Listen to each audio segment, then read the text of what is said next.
Hello, friends from Lance. Wednesday, June 10th, just 3 days left until the Brazilian national team's debut in the World Cup here in the United States. Another morning of training at the training center. The press was asked to leave after just 15 minutes of practice, and this time we didn't even have the chance to see anything resembling the lineup. The national team trained on the other field. Yeah, maybe the only ones following anything are some guests of the CBF since the sponsors had access to today's training session. Yeah, it's a special day for Carlo Ancelotti celebrating his birthday. 67 years old today, he's blowing out the candles. He walked through the corridor there with the Brazilian national team players. The Gauntlet, right? That traditional thing, I don't know if anyone had the courage to give that slap, that playful hit on Carleto, but he went through, they clapped, sang happy birthday to him there among themselves. There should be some cake later, right? The national team's cook always makes that cake for the birthday celebrant. Maybe there will be cannoli for the celebrant.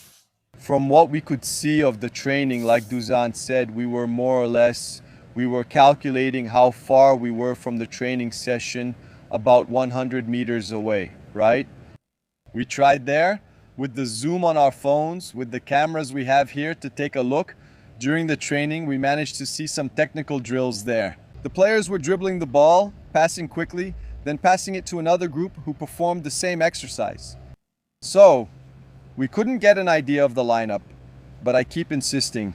I keep saying that the team should be Alisson on the right side. Ibanez, Gabriel Magalhães, Marquinhos and Douglas Santos, Casemiro, Bruno Guimarães and Paquetá, Matheus Cunha, Vini Júnior and Rafinha. I believe that this will be the starting lineup unless there's a big surprise.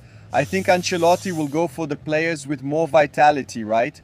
To face this Morocco team that has a lot of speed on the counterattacks, especially on the right side with Hakimi, two-time Champions League winner with PSG, and with Brahim Diaz, who scored the goal in Morocco's last friendly before the World Cup.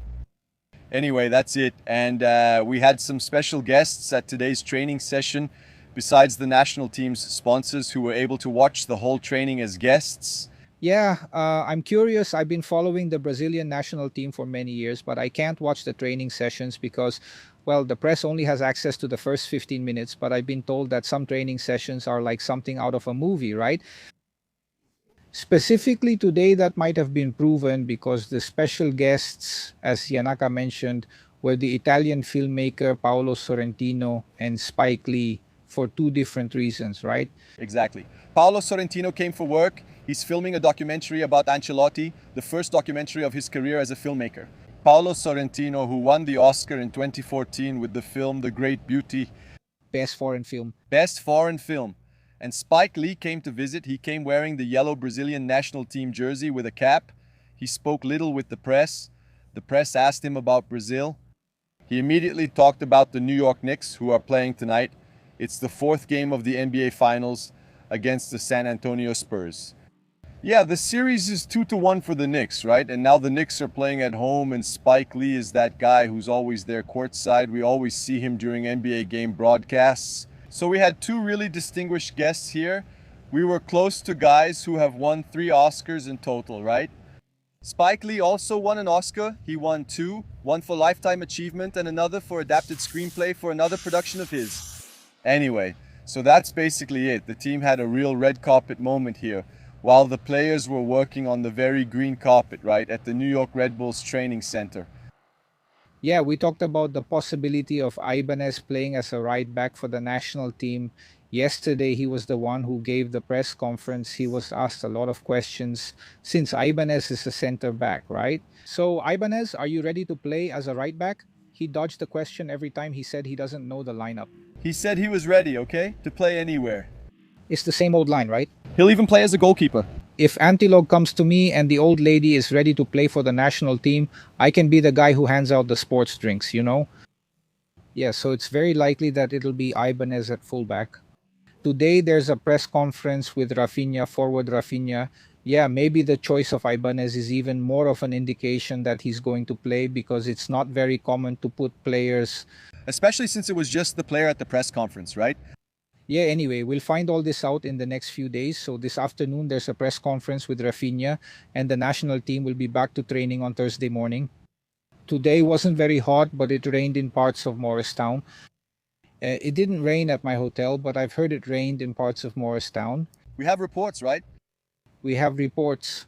The team will probably have Friday's training at MetLife, but it's not confirmed yet. It's that familiarization training on the eve of the game. That will be a decision for the coaching staff, and we'll let you know as soon as we have that information. But in the Qatar World Cup, they didn't do this familiarization training, which is common in World Cups, right? Both teams go to the match stadium, right? There's a 45-minute training session for familiarization. Then the coach and usually the captain hold a press conference. In Qatar, we didn't have that. The press conferences were held at the Qatar World Cup in 2022. The press conferences were held at a media center, and the training sessions took place at the base camps where the teams were staying. In Brazil's case, they used the club field in Qatar at the time, so they didn't do that kind of walkthrough. Here in the United States, it hasn't been confirmed yet whether that's possible or not, but I believe it will be decided, and we should be informed if Brazil will do that stadium walkthrough or not. We should have that information to share with everyone by tomorrow. Yeah, about the Qatar World Cup, it was a little different in two ways. One, it was at the end of the year, and the other was that everything was in the same general area around Doha.